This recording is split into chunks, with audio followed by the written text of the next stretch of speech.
This is Gangrel, the Vampire Warrior, and you're fanging and banging with Monte and the Pharaoh.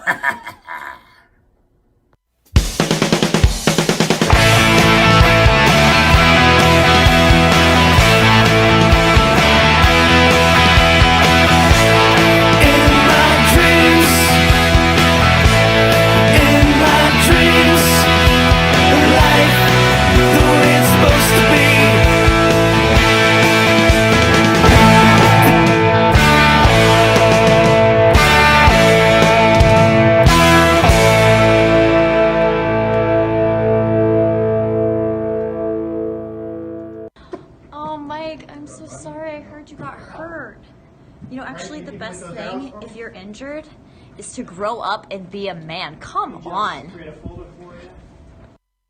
All right, welcome to another episode of Monte and the Pharaoh, seen Thursdays from 8:05 to 9 p.m. Long Island's #1 pro wrestling broadcast. At the helm is owner and producer extraordinaire, co-host of Miller and the Rock Star, Jim Savali. I was going to say the in-crowd. I screwed that up. And to the right is the star of the show, Mr. Jimmy Pharaoh. Good evening out there in internet radio TV land. And then most importantly, on the couch, and it's strange seeing on the couch, is the host of the Evan Ginzburg show, as we pay tribute to Evan Ginzburg, the man. Yeah, there we go. Evan, thank you for joining us. A role reversal thank going you, on. And it's an honor to be here for my memorial show. Yeah, that's what people are saying. If I drop dead next week, you guys jinx me. Have you sent yourself a sympathy card? Well, if you do drop dead, you wouldn't mind if I made some DVDs and we could sell them, though. Of course, it's wrestling. The death of Evan Ginzburg? Well, we would have the last interview. This is right up there when we had Competitor being driven around the city with his casket on top of the cab. This is awful. Competitor was into it, though. Very strange. All right, man. So we're gonna give you full Pharaoh here, Mr. Ginzburg. So whenever you're ready, there, Pharaoh. Well, as we always do for our esteemed guests, we have the esteemed introduction, ladies and gentlemen. Evan Ginzburg, American-born educator, movie producer, newsletter editor, radio show host, and talent agent. Of course, also the associate producer of The Wrestler, featuring the great Mickey Rourke, and also the associate producer of 350 Days, featuring Bret the Hitman Hart and superstar Billy Graham. It is our honor and privilege to introduce our guest on Monte and the Pharaoh this week, the great Mr. Evan Ginzburg. All right. Appreciate it, guys. This is awesome. I was going to list all your championships, but we would have been here for a long time. Yeah, I was the first Intercontinental Champion. You were the one that, before Rio de Janeiro. That's with right. Patterson. Yeah, that was me. Yeah, very good. Little Rio de Janeiro there. Well, let's start off. Last week was Mother's Day. Tell us about growing up in Brooklyn and maybe share with us a little bit about mom and dad. Sure. My mother was a music aficionado, but also a wrestling fan. Oh. She went to the Eastern Parkway Arena in the 50s, and she saw Killer Kowalski and Haystacks Calhoun and guys like that. And when I started going to wrestling in 74, these guys were still on top. So it was interesting. And she never could get over the fact that Killer Kowalski became a dear friend of mine, because in her head, he was this evil, villain, and Kowalski was the sweetest, most gentle person you'd ever want to meet. Behind the scenes. Now, was Dad into wrestling also? By way of me. Okay. My dad was a New York Knicks fan, and we used to go in the glory days, 69 and 73, Earl Monroe, Walt Frazier, DeBuscher, Bradley, Reed, etc., so on, and those were incredible nights. And he wasn't really a wrestling fan, but Dad, please, let's go to wrestling. And he would take you. Yeah, so the first match I ever went to was June 24, 1974. It was Blassie and Nikolai against Bruno and Strongbow, and the co-feature was the Valiants against Dean Ho and Tony Gurria. And never would I dream that one day Johnny Valiant would be sleeping on my couch, and Nikolai would be a dear friend, and life is very strange sometimes. So it's almost like you came out of the cradle and wrestling is already in your world? It's kind of in my DNA, because my grandfather loved it and my mother loved it, and I think it's like music. When a woman's pregnant, the baby's hearing the music, so I think it's the same How about thing. your first, do you have a first memory of seeing wrestling on a television? Actually, perhaps? I do. Okay, I do. What was it? Back in those days. How old were you? I was probably 11 or 12, and I would say around 1972 or so. and Pedro champion? Pedro was champion. Nice. So, Look at you, Pharaoh, showing his skills Yeah. right now. Thank you. So there were very few channels back then. Sure. And I was like just on the UHF dial. It was like a rainy day and I was bored. And this big monster is pummeling this Indian. And I'm like, what is this? I didn't even know what it was. And it was some guy pummeling Chief J Strongbow. I was going to ask if the Indian looked a little Italian, but go on. Yeah, so Chief J Strongbow's getting pummeled, and I'm a kid, and all of a sudden he's doing like this herky-jerky war dance, and I'm like, what is this? And it was like the most exciting thing I'd ever seen, and I'm like, this is kind of like Marvel superheroes come to life. Mm-hmm. You have the good guys, the bad guys, and all right. So I want to get it like chronological. Help me there. Yeah. Sorry, late day today already. So do you discover wrestling, and then do you go to your mom and you're like, "Hey, mom, look at this," and then she's like, "Oh, by the way, I love this." totally yeah, it's like, and my mom's looking at Kowalski. She's like, I saw this guy 20 years ago. That's great. You know? Was That's that her great. favorite? Kowalski? She said she loved Rocca the best. Rocca. Yeah, Antonino Rocca, because he would climb the ropes. Right. And he was ahead of his time. Yes, he Rocca was. died young. He was like Yeah. 52. Yeah. So did mom go with you to Madison Square Garden? No. She was past it by that point. My father would take me. This is a job for Yeah. Dad. Interesting. So what were your feelings like going to your first match? Do you still remember those feelings, the yeah, butterflies? I walked into the garden, and first of all, in those days, we had black and white TVs. Right. So all of a sudden, this is in color. And this was like the most exciting thing you'd ever see. You were expecting black and white? Yeah, I thought it'd be in black and white because I'm an idiot. I'm a kid. That's great. That is great. Okay. Yeah, so you go into the garden, and even like the first prelim, you know, it's like larger than life. Yeah, and it is. People forget that they didn't have the pyro, they didn't have the music. Nope. And when guys like Pedro or Bruno walked down the aisle, the Valiant Brothers, the building would shake. The building would shake. And it was all for them, not for the presentation. It was all for them. See, Right. people. I did a radio show last night with Davey O'Hannon and Abdullah the Butcher. Awesome. And we were talking about the fact that people loved. This was pure love for Bruno and Pedro. People don't understand this today, because today they're presented almost cartoonish in WWE as characters. When Bruno lost the belt, people tell, I wasn't there when he lost the Panic in the Koloff. streets. That was a little before my time. So when he lost the Koloff, people said that there were folks, they were either dead silent or crying. Right. They were crying. Right. Because Bruno was like their hero. Right. It was like a religious Investment figure. in the person. Yeah, and to feel that love when they walked down the aisle was something really special. And Hogan, it was the charisma off the charts, but it wasn't the same feeling. It wasn't the same vibe. So did Evan Ginzburg want to become a professional wrestler Never. at some point? Never. How come? I was a skinny kid, and I never saw it. I never envisioned it. I wanted to play like third base for the Mets or whatever. Okay. You know. You probably could have. That's been a sore spot outside of David Wright for the last 50 years. There you go. You might have had a shot. Yeah, I was you know? I was a huge sports fan as a kid. That I could do. I could get on a baseball field Right. and play baseball. Right. I never envisioned, because you have to understand also, back then those were like super heavyweights. Yeah, they're big boys. Yeah. Bruno and Pedro, they had such appeal that they had to bring in these monsters. Don Leo Jonathan, Killer Kowalski, Nikolai Ernie Ladd. was immense. Immense. Nikolai would come on and squeeze fruit, and it would explode with his bare hands. With his bare hands, and it's like, I'm 120 pounds or whatever. I never saw myself as a wrestler. At what point did you decide you wanted to get involved in this wrestling business, and what were your thoughts of how do I break in? What avenue should I take? Back in the pre-internet days, we called it sheets, dirt sheets, whatever, and I could write. You don't have to get in the ring to write. So these early pre-internet dirt sheets I was part of, and I put out a sheet for 20 years, Wrestling Then and Now, and Killer Kowalski wrote for us, and other legends wrote for us, and we had a good long run. It was never a huge money maker. It always had like a cult following, but we did it for 20 years, and from that, what I've learned in life is one thing always leads to another. You have to be out there doing stuff, which you found. You guys are doing radio. Now you're booking legends, and eventually that'll lead to other things. I mean, it always does. So at WBAI-FM, 50,000 watts, 99.5, one of the radio hosts was reading my sheet. And he's like, why don't you come on and do radio? So I went from the sheet to radio.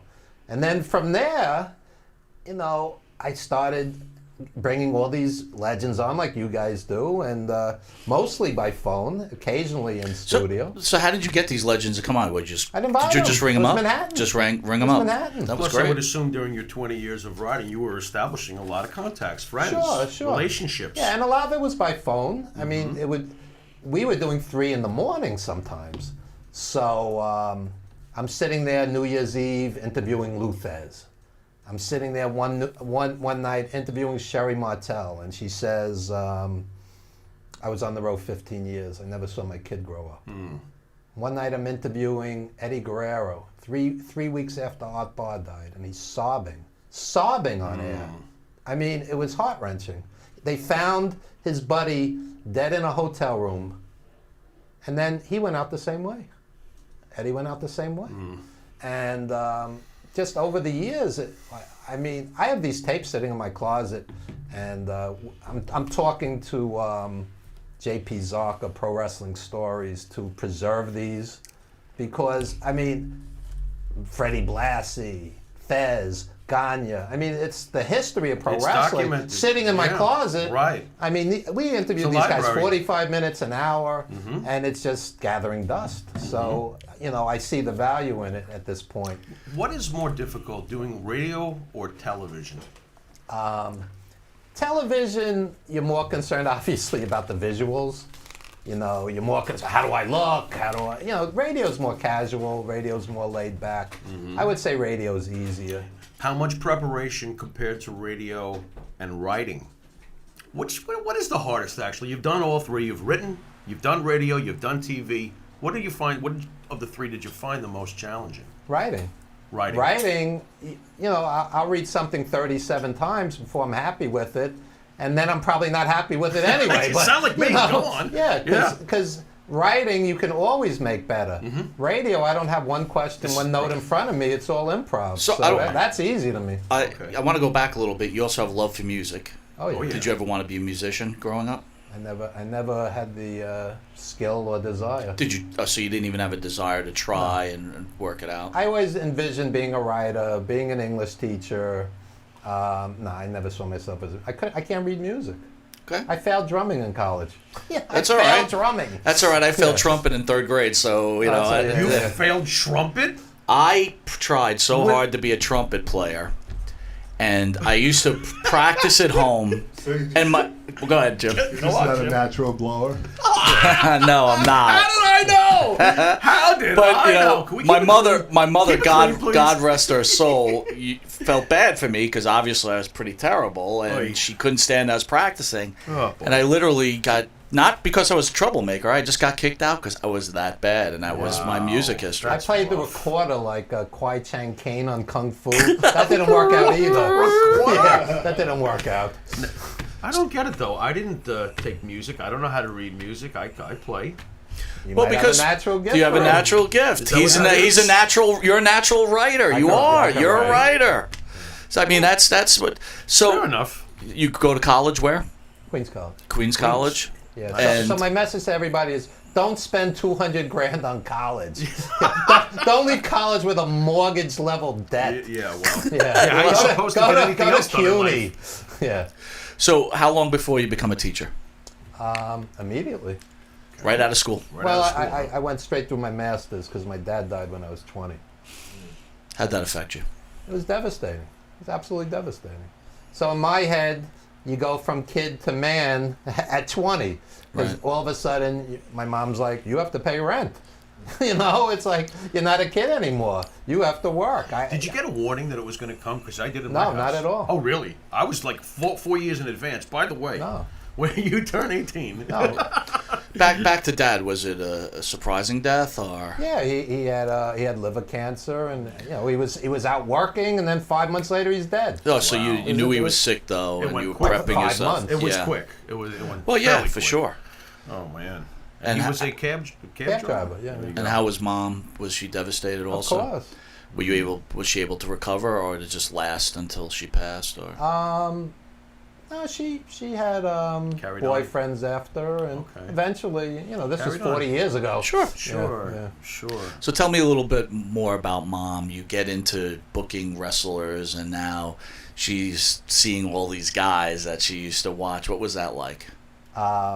Nikolai loved my mom. Johnny loved my mom. They were friends. I mean, these guys were like family. And when my mom died 2 years ago, Nikolai called, Johnny called, Lanny Poffo, Jimmy Valiant, and when your childhood heroes, are there for you when you're at your lowest, it really means something. Really, believe me, you learn who your friends are in this life, one way or the other.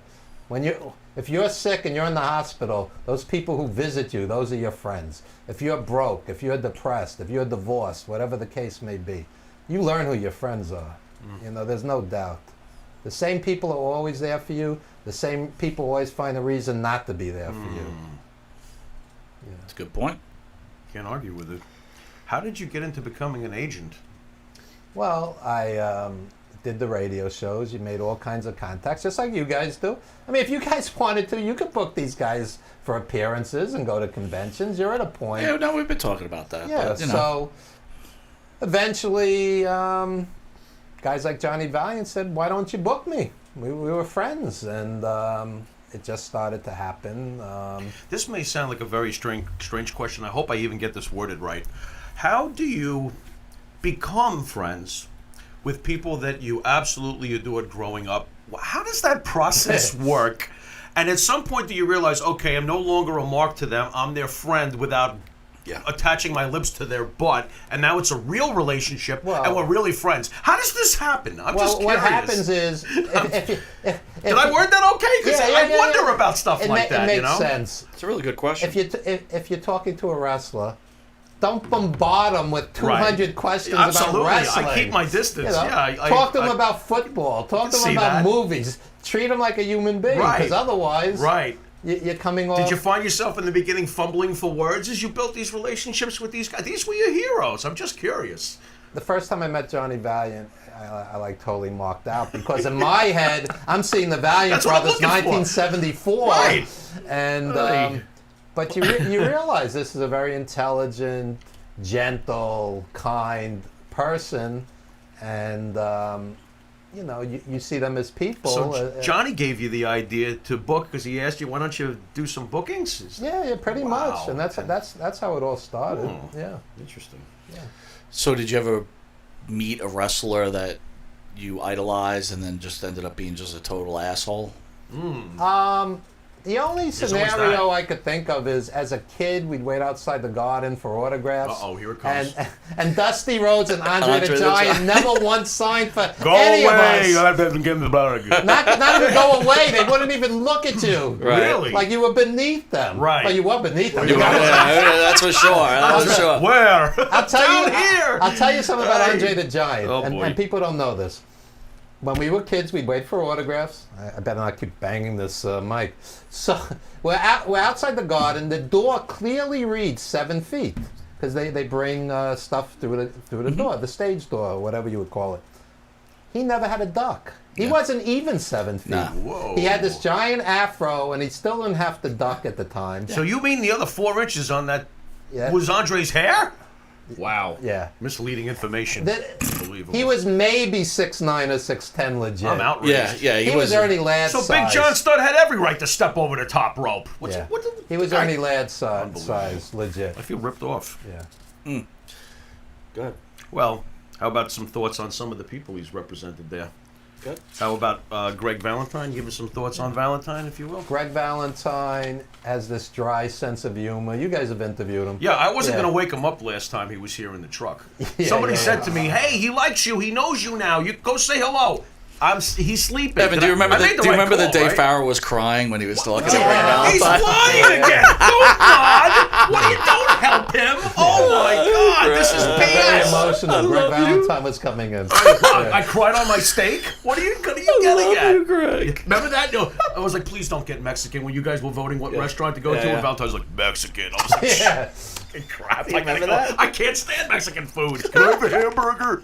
Oh my God. So Greg stays by me when he's in town sometimes, and in my wife's Korean, and they do last name first, first name last. So she always just calls him Valentine. Valentine. Valentine. That's Hi, hilarious. Valentine.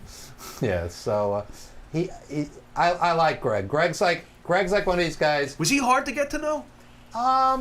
He's quiet by nature. reserved. Yeah, he's reserved. But once you get to know him, I mean, we've had a lot of laughs with this guy. When you get to know him, he's a lot of fun.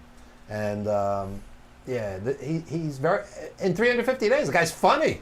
He's telling some funny stories. Yeah, I'm going to put you on the spot. Rank him numerically in the all-time greatest heels. Where is he?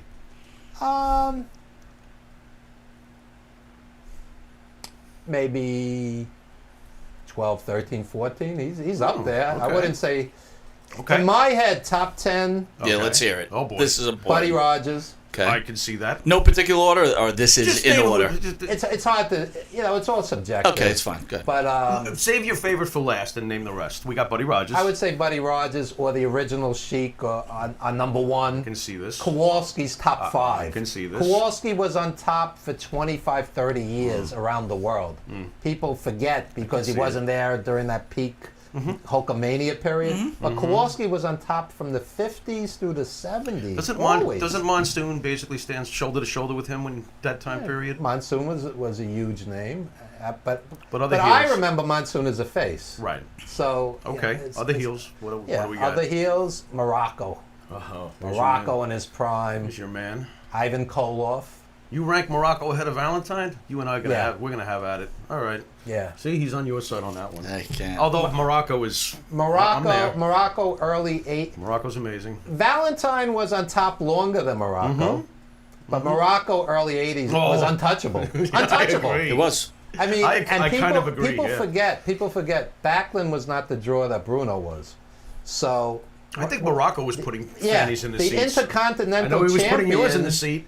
There were nights when Backlund was wrestling Afa and Sika. People were there to see Morocco. Was Pedro brought in to bring some fannies absolutely. into for the Intercontinental phase of his Absolutely. career? I At felt that point in time, when you had guys like Pedro and Patera and Patterson and Morocco, that belt meant a lot. yeah, it Today, did. it's like meaningless. It's It one is. of 17 belts. Well, they destroyed that belt. Unfortunately. We talk about that all the Yeah. time. That was a but pretty people important part. who weren't around the early 80s, that belt was really, I mean, that title, the fans, even Moolah back in the day, when Moolah defended that belt, it meant something. It really meant something. They hated her. Have you been watching the Vice series on all the wrestlers? I saw 3 out of 6. What did you see? I saw Brody. Okay. I thought it was done well. was I think great. they could have spoken to a few more people, Sure, but it was sure. done well. It was great. I think what they as somebody who does documentaries, I think they should have spoken to somebody from Cologne's promotion and gotten their side I'll of it. bet you none of them were going to talk to them no That's matter possible. what. That's possible. None of them, because they've been silent for how long Okay. now? But That's all under the rug over I think there. at the end of that doc, And it that smells of it, mini too. doc, I'll call it. I think they put that Cologne refused to have any comment. okay. Wouldn't be shocked but in there the were least. other guys in Cologne's Yeah. promotion. Yeah, and you know what happens Yeah. if they talk? They'll wind up in the shower probably. Yeah. What else I did can't What see else it. did you see on that doc series? I saw the Von Erichs, and I'm on a Von couldn't- Erich kick right now. You love I am. them. You I'm want on a those huge kids signed Von by Erich Vince. kick. Yeah. Didn't MLW just sign them? I Yeah, believe. yeah. Okay. I couldn't get Kevin Von Erich's face out of my head for days after that. It was Yeah. so sad. Yes. I just kept thinking I need about to see this guy. this. I haven't seen it. Well, I here's need the to see thing. this. You were talking about. It's really good points. You were talking about when you were with Valiant. You were thinking about Valiant, who when you were a kid, and you like. When I looked at that, it's like Kevin's an older guy. He seems very happy, but he seemed very Wow. worn out. It's kind of, I don't know if happy is the word. I think he's tried to make his peace with it.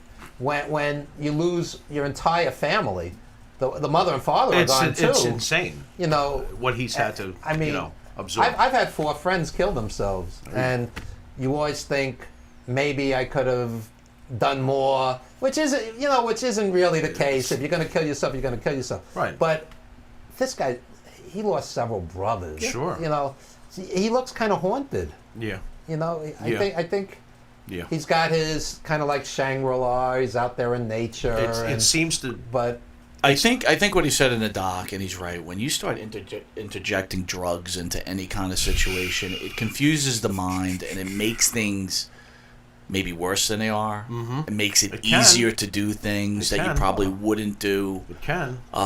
Also stress. It can accelerate depression or depressive thoughts. Stress. Absolutely. But depends on what you're taking. Lack of sleep, stress. I will tell you, WCCW. What an organization, though. When you look at the talent that was rolling through that place at that time, Freebirds, the dynamic duo, and most everybody's dead. Oh my God! You look at these promos today. About ECW? Half those guys are dead. Yeah. That was years later. Yep. Yeah. You go up and down that ECW lineup. Speaking of you got entire tag teams that are dead. Yeah, you got Public Enemy. They're both gone. Really? Yeah, they're both gone. Well, the wrestlers. Not the rap band. The wrestlers. The wrestlers. Thank God. Oh, thank God! I thought it was the rappers. Could we go back a little bit? So you get involved in teaching and you're involved in wrestling. Which was more gratifying for you? Ooh, good question. As a whole, teaching, and I still teach. Yeah. Teaching is a steady paycheck, but the greatest night of my life, and people ask this, was the night we were at the New York Film Festival, and we showed The Wrestler, and there were 2,300 people there, and they spontaneously gave us a standing ovation, and it was red carpet and media, that was 6 years, off and on 6 years, 7 years. The 350 days was 6 years. That was 7 years from start to finish. Well, you segued right into it. How did you? I guess I want to get into wrestle, but I just have one question. All right. This isn't about feet, is it? No. Okay, good. Being a wrestling fan and a teacher, were you embarrassed to be a wrestling fan growing up? Interesting. Back in the day, right? We kind of we didn't make it known. We were kind of hidden. I have a great story. Let's hear it. Yeah. One of my teacher friends. Nerd. Actually, it was a woman. Used to get killed. One of my teacher friends says to me, the old, "What's an intelligent fellow like you doing involved in wrestling?" Oh, you taught them a lesson. Go on. I remember this. I said to her, if I brought in a video and showed you something, would you actually sit down and watch it? Because I could answer your question. And I brought in Dynamite Kid versus Tiger Mask. Oh, you cheated. You cheated. And she sat and watched it, and she was like riveted. That was good. She's like, she never, all she knew was like WWF or whatever, and she found it silly. And she's watching this, and she's like, these guys are amazing athletes. There you go. Amazing athletes. There you go. And she looked at it differently. And when you talk to the average person, and all they know is WWE, and it's presented as like lowbrow comedy that isn't funny, especially lately. Stilted promos that feel forced. I don't want to put you on the spot, but I watch your show every Sunday from 11 to 1, only here on Village Connection. The Radio. most eclectic show on the radio. You have a lot of these independent guys in here, and it's amazing to me when you bring up some of these names. I would think if your business is professional wrestling, you should know the history, regardless if you grew up around them, right? I didn't grow up with Buddy Rogers. Right, but I knew Buddy Rogers. I didn't grow up. I caught the Valiants. I told you that story. I'm not going to revisit. Pedro, but I knew he was champion. Right. So my point is, are you amazed as someone that's so involved in wrestling that you look across and you're like, how don't you know about these guys? Well, it's like anything else. You talk to a kid about you're a musician. You talk to a kid about musicians, and they'll go, "Who's that?" Right. Who's you know. I just went to see Al Green. He's 73. Talk to some kid and mention Al Green. They'll go, "Who's that?" Yep. And this guy sold 100 million records. Yep. So that's America in general. They're not strong on history. Right. They say that something happened. There's a disconnect. I think they say that 25% of American high school graduates think we declared our independence from France. Oy. They have no clue. Oy. That's scary. So This is people are like in the present. Whoever's on top, whoever's hot on the charts, to them, those are the stars. And you always find exceptions. I mean, some of these indie guys, they'll study old school tapes and, they'll watch promos by Jake Roberts and great talkers, Ric Flair and Piper. And other guys are like, they don't know anything beyond now. Yeah. Before we get to the wrestler, and then you're on. I actually have one more question right. since we stepped back from it for a second. But go ahead. I just wanted to ask, how did you meet your wife? And could you talk a little bit about your wife? Sure. My wife is from Korea, and it was the old friend of a friend. And when I first met her, she spoke like no English, and she had this little translator, and we're talking, and she's pressing buttons, And does she know me as Pharaoh since everything's last name? Yeah, I would think so. This is interesting. I would think so. Pharaoh. Pharaoh. Oh, hello, Pharaoh. Yeah. Oi. Like Okay. like Pharaoh Sanders, the great saxophonist. I felt so silly. I kept bowing. I'm like, what am I doing? Yeah. Oi. Pharaoh Sanders. Go on, sir. So, it's just the sweetest, kindest person, and her brother is a movie star in Korea, Han Fa Kim, and he's done movies like Assassination. We watch his stuff on Netflix all the time. Wait, he does action films? Yeah, he's usually just like Clint Eastwood over there. But he's a middle-aged guy. Okay. He's like Bruce Willis? He's like the equivalent of Steve Buscemi. Okay. He's like a really known character actor. Like he walks down the street, people recognize him. Okay. How's your wife's English now? Much better, but not perfect. And how about you on the other side? Do you reciprocate and you learn her language? My Korean is like a 6-month-old. Thank you. Goodbye. I mean, how challenging was that? I can't. It's very challenging. I can't even picture it. It's very challenging. I barely speak English as That's is. why I do radio. I can have extensive conversations. That's Listen, pretty funny. I gotta ask you this just because I saw it, and I even questioned it myself. But I'm like, you know what? I'm gonna ask him. So here we go. Of all the folks I saw that you've represented, I have to ask, Seika? Yeah. How the... I was going to use the F word, but that might be a little too... How did that happen? I'll tell you exactly. We are on late nights now. That's true. How the fuck did that happen? I'm sitting at a convention with Johnny Valiant. Johnny Valiant signing autographs. All right. Who's sitting next to us? Seika. Now let's get this straight for those out there in TV land. Seika was the Hulk Hogan of Seika was pornography. The platinum princess of porn. Yeah, during she the was 70s, the biggest porn early star, 80s. late 70s, early 80s. Right. Maybe up to mid 80s. And how did this all happen again? So I'm sitting with Johnny Valiant. This is nuts. Seika's sitting next to me all weekend. So we're just nuts. talking. What, are you flirting? What's going on here? No, she's with her husband. Oh, okay. She's with her husband. Okay. And it's all aboard. Yeah, right. so we're just wow. And again, I'm not coming. I'm not like, what was it like to do John Leslie? I was like, talking to her like a human being. Can you tell us a little bit about Ron Jeremy? So that's kind of like the wrestling thing. If you meet a porn star, don't talk about porn because they think you're a mark for porn. Then.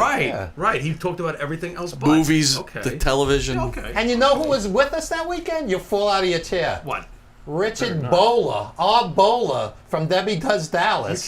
This guy's sitting next to us also. Did you feel safe?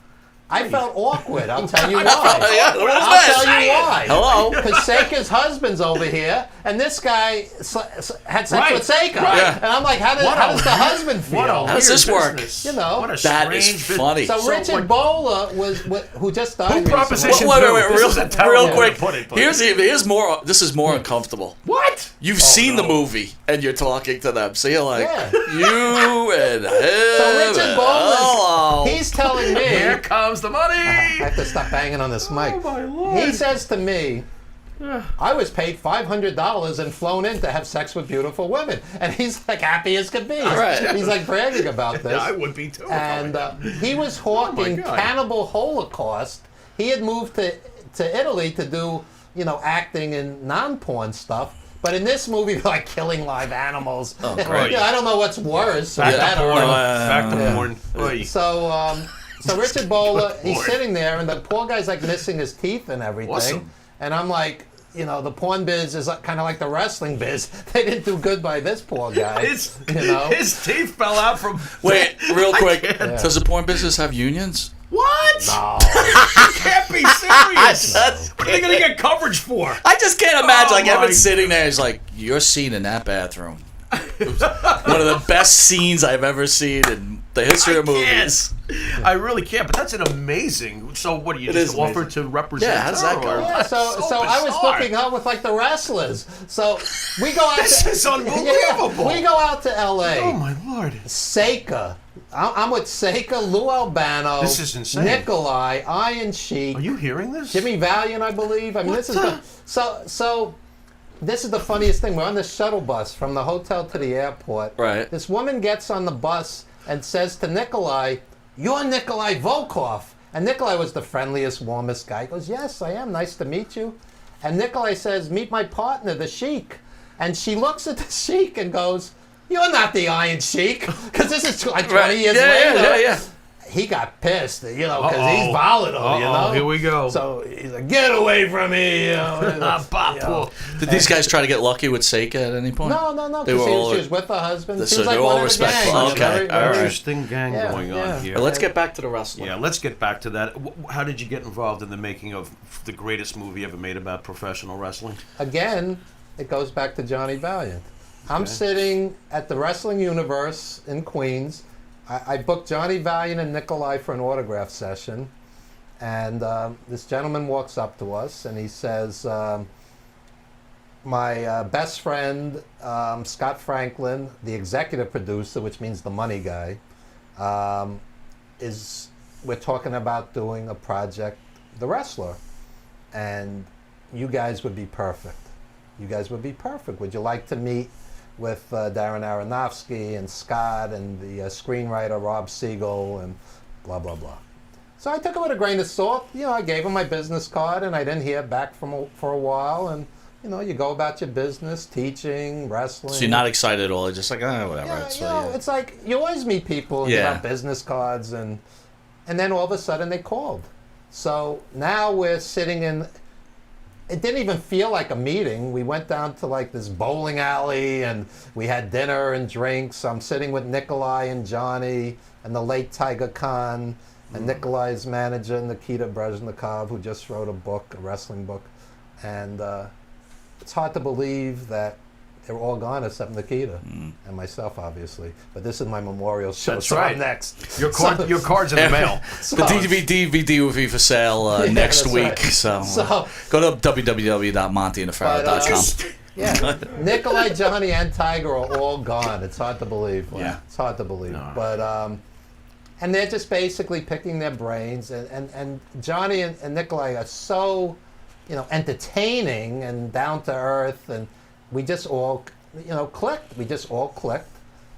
And one day, Scott Franklin, the executive producer, says, "Evan, we'd like you to be the associate producer, and we need you for, book the wrestlers and casting calls and the ring and basically I was the wrestling guy, to explain the title." And How demanding was these things on your schedule, considering all the other things you do? I question. smartly said to Darren, the wrestler was shot in 35 days. It was 7 5-day weeks. I said, "Darren, I'm not taking off 35 days from work and risk losing my job, my pension, my TDA." Which is a gutsy move, right? It's Yeah. like you're going to be involved in a real movie. Oh, yeah. And when I say real movie, Oh, yeah. the only reason I say real movie is $6 million That's budget. it. It's That's a a real real movie. movie. Yeah. that right. So he understood. His mother was a teacher. Darren Aronofsky's mom was a teacher. And he's a good guy, and he's down to... I said, "Darren, I will be there for you every weekend. If you need, whatever you need, I will deliver for you. I just can't take off 35 days of work." Okay? So you managed to get it in So I regardless. juggled it all. Excellent. And it was exhausting at times because, we'd be on the road shooting and in hotels, whatever. Here's a question for you. The wrestling matches that go on, they're filming the movie and they're doing their wrestling. Did you get involved like, no, that doesn't work. This is what I'd like to see. It was more script-wise. In the original script, Mickey blades himself, Randy the Ram blades himself, and they were all watching. I said it would never happen. It's just another night. It's just another night. It's meaningless. That would not happen. And so they took it out of the script. You made sure the realism stayed intact. And I'll tell you the most Nice. interesting story. That really depressing autograph scene. I had taken Darren and Scott and Rob to a convention, and there was like nobody there. Right. It was Captain Lou, Moolah, Mae Young, Nikolai, Sheik, others. There was nobody. Now, did you know there was going to be no one there? No. I just said, this is a real wrestling experience. Basically, I took them to indie shows every weekend. Right. We were on the road every weekend because Darren wanted it to be authentic, which it was. So we go to this convention, and it was depressing. And Iron Sheik's head was down on the table, asleep. That's how bad it was. So Rob writes it into the script. He writes that really sad scene, and I'm on set. And Darren gets this smirk, and he looks at me, and he goes, "Evan, come here." And I'm like, "Yeah." Next thing he knows, he has me acting. Yeah. And this is how you get into the film, yeah, by the way. So Mickey whispers in my ear, he goes, "Just improv it." He thinks I'm an actor. Right, I'm not an actor. Yeah. So Darren says, work all the wrestlers in the scene, walk up to Mickey last, ask him for a picture and an autograph. And the whole time I'm thinking, what do I say? Because we're improvising it. So I'm like, what would I say to somebody I loved as a kid? And I'm like, I saw you at the Garden. I loved you as a kid. Can I have your autograph? And he goes, "What's your name?" And I'm thinking for a second. I go, "Evan." Yeah. And it dawns on me how surreal this is. I'm playing myself in a fictional movie. How surreal this is. And I got to tell you, I didn't know you when that movie came out, and that scene. I was like, that was as realistic of a scene. Real. You I was nervous. It's cold. You got that jacket on. Yeah. And it's funny as I dissect the movie because I've seen it 8 million times. I catch you in the first match, sitting at ringside. I think you shake Rourke's hand, applauding or whatever. So maybe you could tell the fans out there like who was in line to be the lead, and for Randy the Ram, and why they decided on Mickey Rourke, and maybe a little bit about Marissa Tomei. Yeah. Because that's a gutsy move from Marissa Tomei. I mean, she's basically naked in that movie, and she's a high profile actress. Yeah. Well, the intention was always Mickey.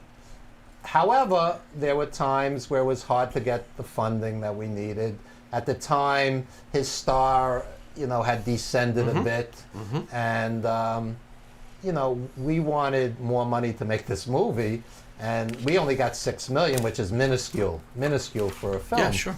And I'm betting the Avengers, food budget was probably more than $6 million. Well, I'll go on record right now and say there's not one Avenger movie that even touches that movie. To even compare the two would be utterly ridiculous. Yeah, that's a little insulting. I agree. What I say about The Wrestler, and we're very proud of it. I think his performance is iconic. Oh my Lord! I think it's like Brando win an Oscar? Brando and On the Water. Can I ask who won won the Oscar? Golden Globe? Who won the Oscar that year? Who won the Oscar that year? Sean Penn for Milk, which is not a very good movie too. Give it back. It belongs to Mickey. Was there any point you might have said to let's have a wrestler play that role?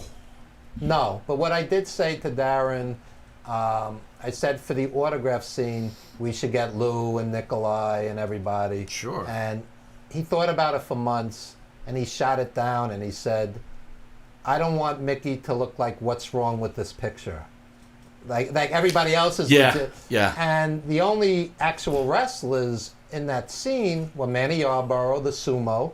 He was the black guy. He was a legit sumo. Right. He was a friend of mine. He passed recently. And Johnny Valiant. Johnny Valiant did the Iron Sheik bit where his head was down on the table asleep. That's right. And but Johnny didn't look like Johnny at the time. Yeah, exactly. And he had that bag too, I think. No, right? that was a different guy. That was a different guy. Yeah, Johnny was the guy whose head was down. The others were actual actors. Wow. But they were just rough looking. Well, there was the guy from Pitbulls and Parolees, I think. I don't know if I got the show right, but he was actually sewing a mask. He used to be on that show. Okay. So, Marissa Tomei, Marissa Tomei was so down to earth. Marissa Tomei is an actress. She does stage. Yes, she's great actress. She's not a celebrity. She's an actress. And she was always like friendly and warm, and Mickey was too. I never saw him, and I'm not just saying it because I haven't seen these people in a long time. Sure. Mickey never said no to an autograph or a picture with a fan, and he was actually hurt once.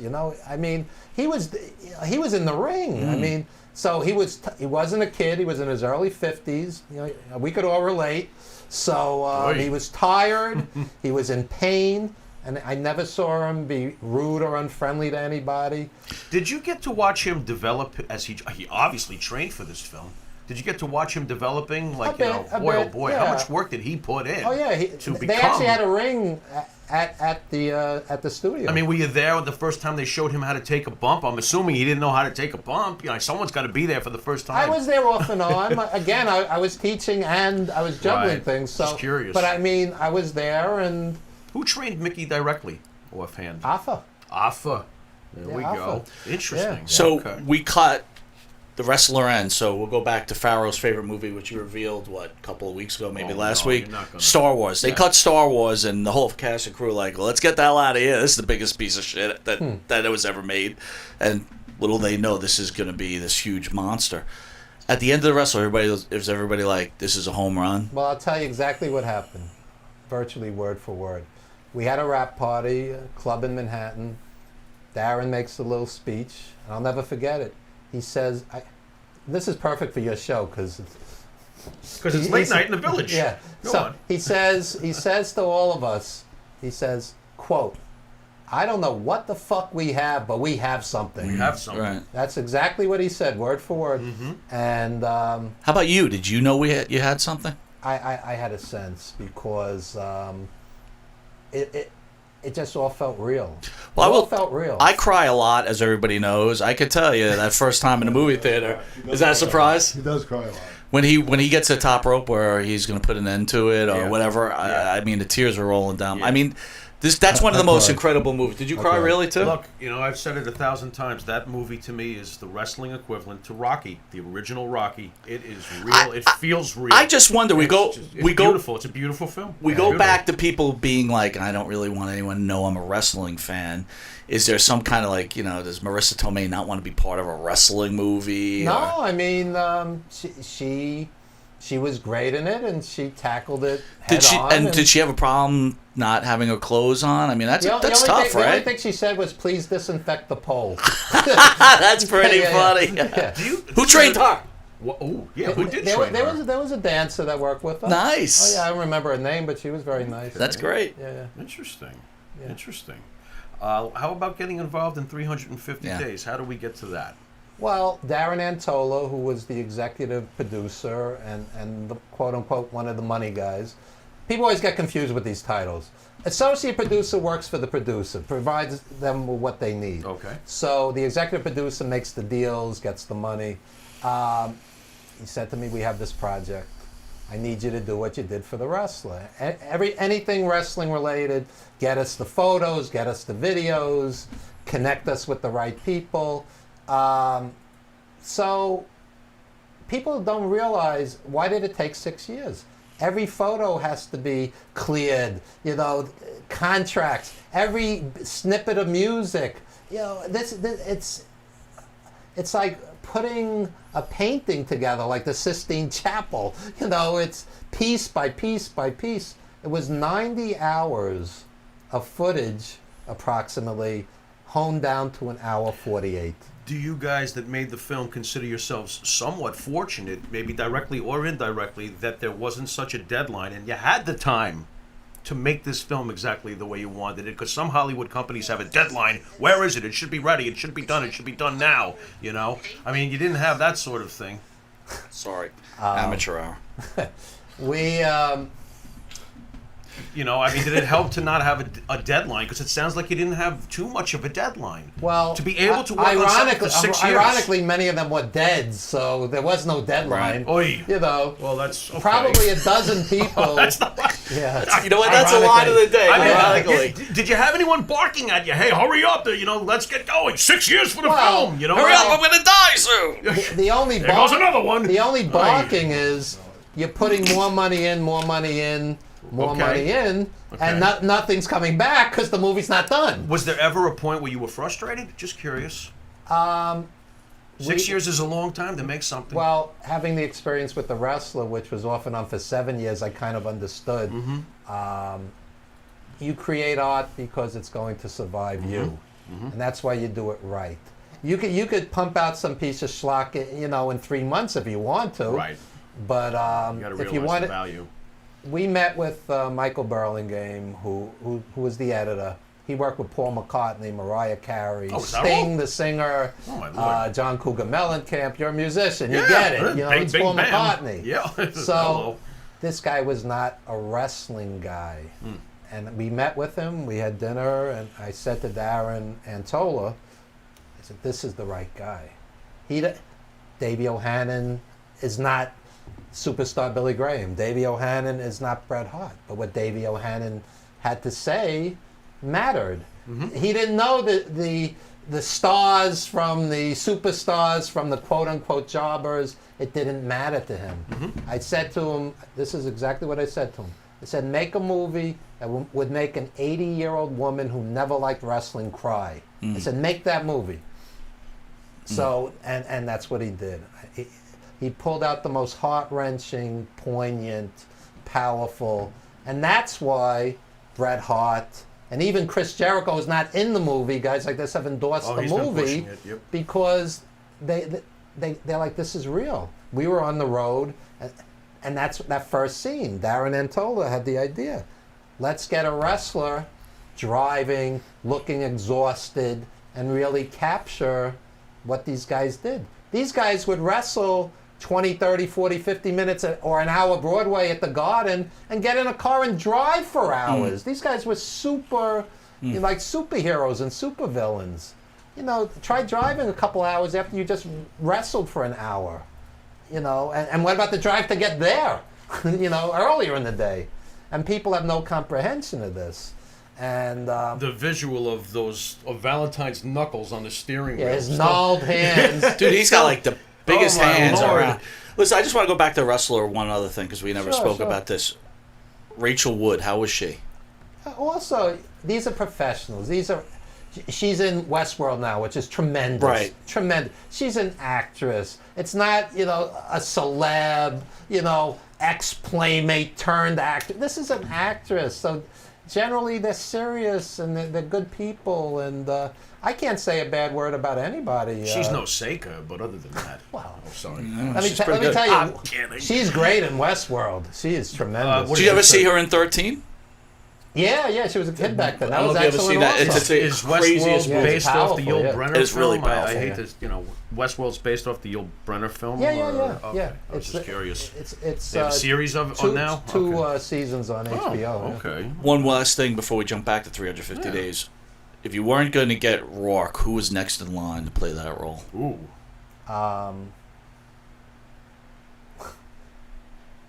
He was always the he was the legit guy. He was the So it legit really guy. wasn't anyone else No, of any kind. no. Kofi Kingston was out of the I question. mean, you know, at times there were frustrations with the funding, and they they considered others, but it was always about him. Okay. You know, Darren's an artist, and he stuck with what his gut You made told the him right to. call every Yeah. step of the way. You all Yeah. did. How many times you watch yourself on that film?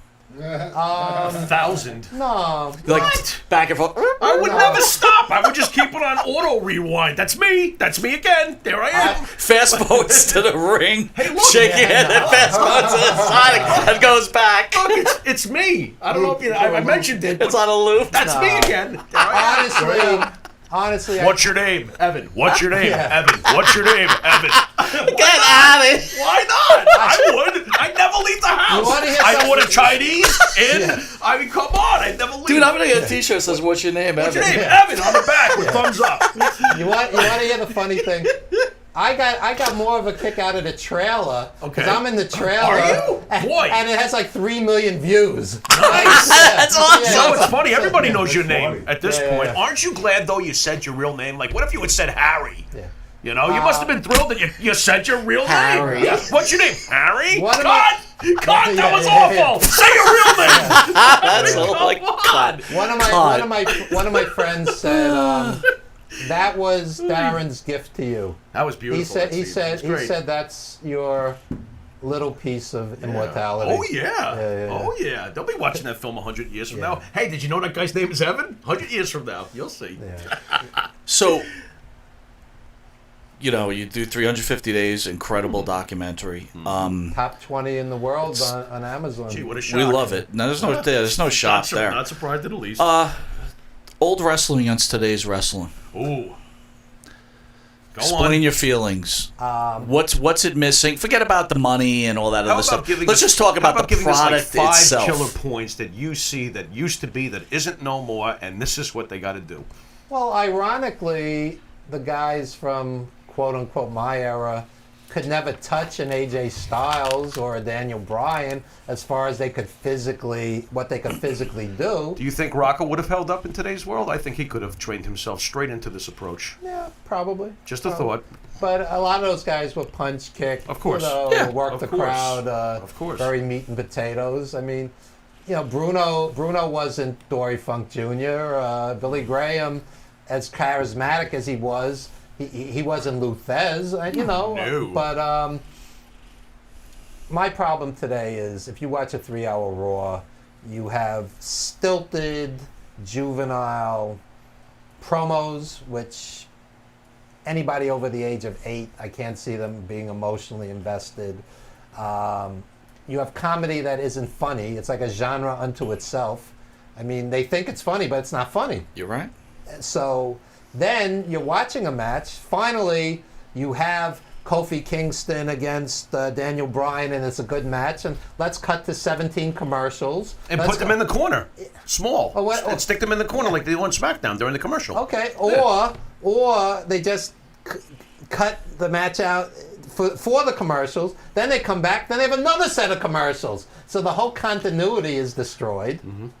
And my issue is, I know both you guys love the wrestling portion of it, but I keep saying if the storyline is not any good, back in the day when I was watching, the opening match had a storyline. The middle match had a storyline. The main event had a storyline. It's like if you're not invested in these guys, and it's harder, we're older, so it's harder to get invested. We were just talking about football the other day. It's getting harder now. It's like you're rooting for a Jets and, the running back's 23 years old. It's not like we're younger. But I just don't, it's hard to even watch a match because it's very difficult to get invested. The last time I cared was when Daniel Bryan was making the climb to the top. I haven't cared since then. It's like if you're watching Deontay Wilder on Saturday night at the Barclays, you have to care. You want one to win, you want one to lose. That's Why? right. You have a reason. And it's the same thing with wrestling. It's like Jimmy was saying in the green room. They just throw 4 guys together. Why should we care? Yeah, I can't take it. Do you think social media, now look, you have to use social media, but do you think the way they handle social media now also ruins it? They're fighting on Raw, and then you see them later on Twitter hanging out, having donuts together. That doesn't really bother me as much as it's suspension of disbelief. Yeah, but James Bond is everything's exploding around him. There's 10,000 rounds of bullets, and his hair's not messed up. There's always suspension of disbelief. I'm okay with that. I just find 9 out of 10 times, like WrestleMania. It's WrestleMania. There's 80,000 people. I'm like, if I don't care who's going to win or lose, Doesn't matter. It doesn't matter whatsoever. To me, it's another pay-per-view. But we were just saying, I used to go to WrestleManias or watch WrestleMania. It was because I wanted to see the match. I watch it now because it's an event. Right. It's just an event. It's WrestleMania. Evan, you always say, and I think it's pretty smart that you always say, is that after all debating is done, no matter what you're debating about, usually somewhere in the middle lies the truth. Yeah. Okay?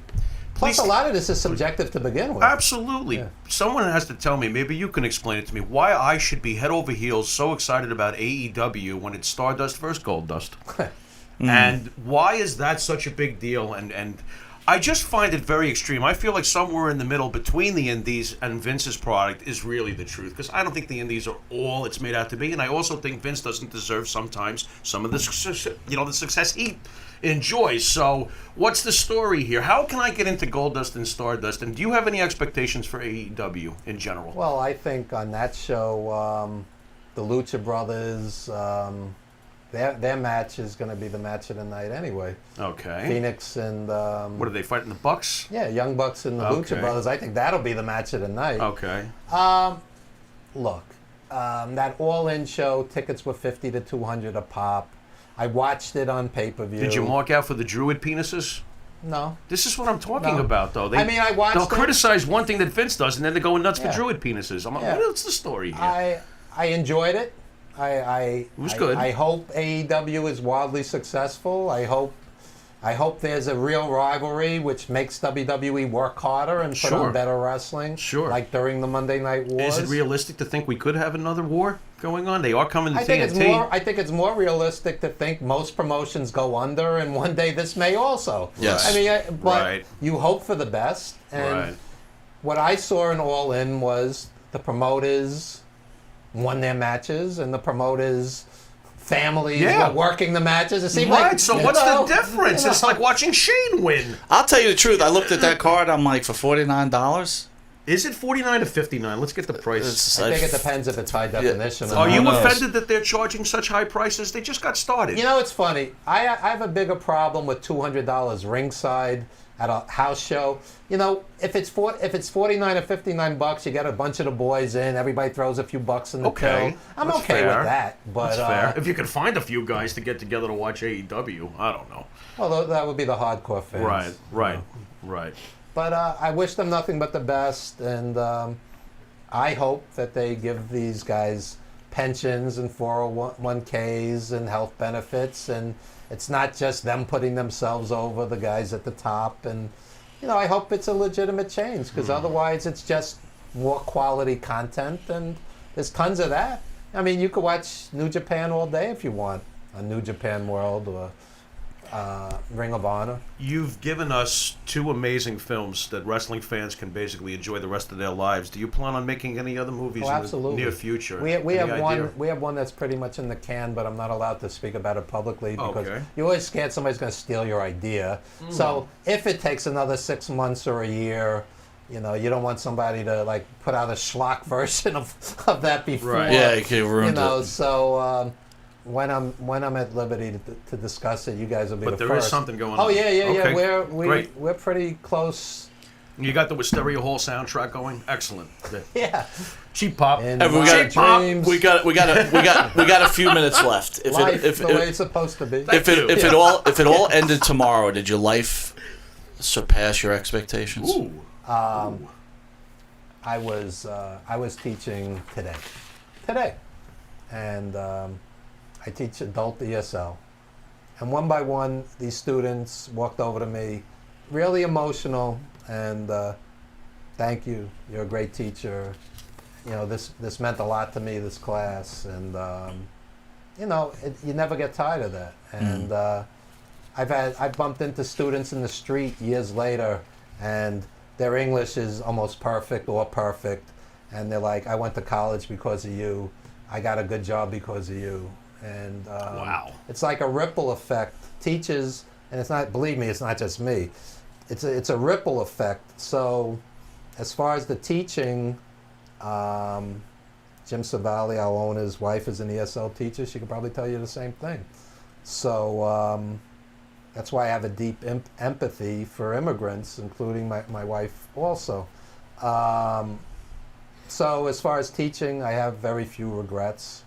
And as far as these movies, you invested 13 years into 2 films, but 100 years from now, people will watch them. Yes, they will. And I'd like to think there'll be more, unless you guys jinx me and I drop dead next week Would you because stop? of this show. Don't forget, God. next week, Yeah. 50% off. That's www.monteandthepharaoh.com. That's I right. honestly think you should be checking your blood pressure when you post, because I think if you're ever going to drop, it's going to be during one of your rants. That I'm afraid of. That I'm legitimately afraid of. We got to get a doctor in here just in case. So again, though, Once again, if it ended tomorrow, did your life meet its expectation? Did you fall what short? does Evan Ginzburg, the teacher, give himself for a grade? Yeah. Oh, Good question.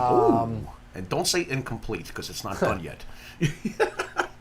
There are better teachers as far as grammar, etc., so on, but I instinctively know the right level, how to entertain them, what's humanistic that they'll relate to, so Would you have changed anything in your life if you could? Sure, I would have bought property much earlier, invested much earlier. Okay. Hindsight's always 100%. Don't throw out your comic books. Oh, Don't throw out your baseball cards. Get me started. He didn't. Yeah. He has a whole spare house built for his comic books. My from mother the 60s. had comics Spider-Man. from the 40s. Everybody Ooh, threw out painful. this stuff. Can That's you imagine painful. what that stuff is They're worth worth today? a fortune. Captain Marvel comics. But hindsight's always 100%. Of course, you should have bought property when it was 20,000. Yeah, well. You know, yeah. So, beat writer Jim Phillips been trying to call in, but he says hello. He's enjoying the show. Jim. Jim Phillips lives and breathes wrestling. Yes, he does. And is a good human being. Yes, he is. And has The gorilla and position. has interest outside of wrestling, which means you can enjoy his company. Oh, well, Because some of these guys, He's going there. some of He is. these guys, Smoking if you got him. some of these guys who only know wrestling, it's like a pounding Listen, in your head. Phillips had a sometimes. choice of getting chopped by Rip Rogers or Right. having a sex with some woman he met did? with. He chose Rip Rogers. What? I don't know. I didn't know he had that option. That's interesting. That's terrible. I saw the chopping with Rip Rogers. Anyway. Jim Phillips is going to be on my show June 2nd. Tell me what we're doing June 2nd. What are we doing So, June 2nd? well, first, this Saturday, Don't tell we've you. got Mr. USA Tony Atlas. Yep. 3 times. Along with Tatanka. Yep. And Evan, if you want to chip in and really help out, Tony does have a foot fetish, so if you'd What? like to wear a flat-soled shoe... I tend to doubt that's going to happen. Wait, look, I took a shot. Yeah. Evan's going to come in flip-flops. Then June 1st, we have none other than NWO founding member Scott Hall in the house. And then June 2nd, we've got the three of us will be interviewing Disco Inferno. And then straight to the Evan Ginzburg show. Who do you have on your show that night? Jim Phillips and Nice. Dennis Patchowitz, wrestling writer. He just put out a book. Okay. And What's the name of the book? Title eludes me at the moment. Okay. But, something about sales and wrestling. It's an interesting concept. Well, it's going to be a fun-filled weekend. Evan, I want to thank you for joining us and Thank taking you. the time. Thank you for having me. It's been our pleasure meeting you from this wonderful station. You've been nothing but a gentleman. Thank you. Yeah, we appreciate that. There is an old video though when Evan first was on the show, but we can't seem to find it anymore. It's gone? It's gone. Is it? With the wind? Yeah. How the hell did that happen? Remember when Evan was first on the show? Jim When we were doesn't at the old remember. studio? He had to go to a concert. That's what I remember. Yeah. what do And you I mean had it's this gone? beautifully I can't thing. That's find what I it. remember. Any of them? Of that particular show. That one's gone. It's with the okay. wind. What are you gonna do? Yeah, we got into the whole 401k. Yeah, we got the thing, and we 401k. disagreed, You know what? Holla. But it's Classic. But you know, Oh it's my good. God. I do look every time we have the wrestlers in there. I try to, I want to get their opinion Yeah, on what sure. you We not ask. trying to prove who's right or wrong. No, we're always I just asking. want to see what they think. The important thing It's is amazing. we're putting it out there for them to talk about. Absolutely. Talk about it. Tell us what you think. But anyway, it's been our pleasure. We're glad to call you a friend. You've been nothing but helpful, and I thank you for so coming much. on the show. Thank you. Thank you for all your contributions in the wrestling world, Evan. Thank you very much. Appreciate it. Thank you guys. I'm not going to cry, but you gonna look cry, like Evan? you want a Kleenex? You all right? Look at you. What is this, All right, Wrath of Khan? Want to send us out? You've been watching Monte and the Pharaoh. Until Saturday. Later. There you go. Party for pause. Say it. What? Party for pause. Party for pause. Jim, you announce it. Party for pause. Live music. And I can't read the rest because the writing's too small for my eyes. And you Party don't have for any pause. glasses. Party for June pause. 2nd. Hold on, do you At have the it up? Lark. Let me get this right. At the Lark in East Northport. This Yes. is the smoothest promo I've never seen. Well, that's, my I Lord. blew it because, Jim's all over it and I'm not. But anyway, Party for Pause At the Lark. at the Lark. June 2nd. June 2nd, What time? opposite Monte and the Pharaoh with Evan Ginzburg with Disco Inferno, and Okay. opposite of the Evan Ginzburg show. Oh, So you have many Jesus. choices on June 2nd. You missed the birth of your mother and father. Don't miss Village Connection Radio June 2nd. Oh, look, I got it here. Here comes the promo. Thank you. Are you ready?